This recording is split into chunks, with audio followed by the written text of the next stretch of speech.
पंढरपूरमध्ये सलग 2 दिवस पाणी पातळीत मोठी वाढ झाली आणि त्यानंतर आज तिसऱ्या दिवसानंतर पाणी ओसरायला सुरुवात झाली आहे। 24 तासात तब्बल 40,000 क्युसेक इतकं पाणी कमी झालंय आणि त्यामुळे आता पुराचा धोका पूर्णपणे टळलेला दिसतोय।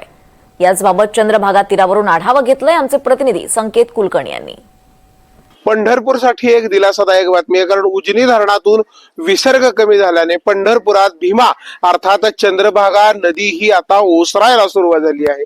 ज्या पंढरपूरच्या नदीमध्ये 1,70,000 क्युसेक इतका विसर्ग होता, तीच नदी गेल्या 24 तासापासून ओसरायला सुरुवात झाली। आता सद्यस्थितीला पंढरपूरच्या पात्रामध्ये केवळ 1,25,000 क्युसेक इतका विसर्ग आहे। त्यामुळे साधारणपणे 35 ते 40,000 क्युसेक्स हे पाणी पुढे सरकले गेले, पाणी ओसरायला सुरुवात झाली। जर पंढरपूरची परिस्थिती पाहिली तर आज मितीला किमान 10 ते 12 फूट पाणी हे उतरलेलं आपल्याला पाहायला मिळतंय। त्यामुळे पंढरपूरकरांसाठी एक आनंदाची बातमी आता पुढे येताना दिसते। उजनी धरणामध्ये जो विसर्ग काल 1.5 लाखापर्यंत होता, तो आता अवघ्या 30,000पर्यंत आणण्यात आलाय।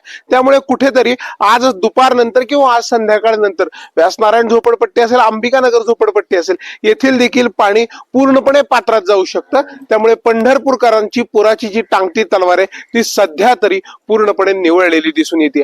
व्हिडिओ जर्नलिस्ट राजू संकेत कुलकर्णी, NDTV मराठी, पंढरपूर।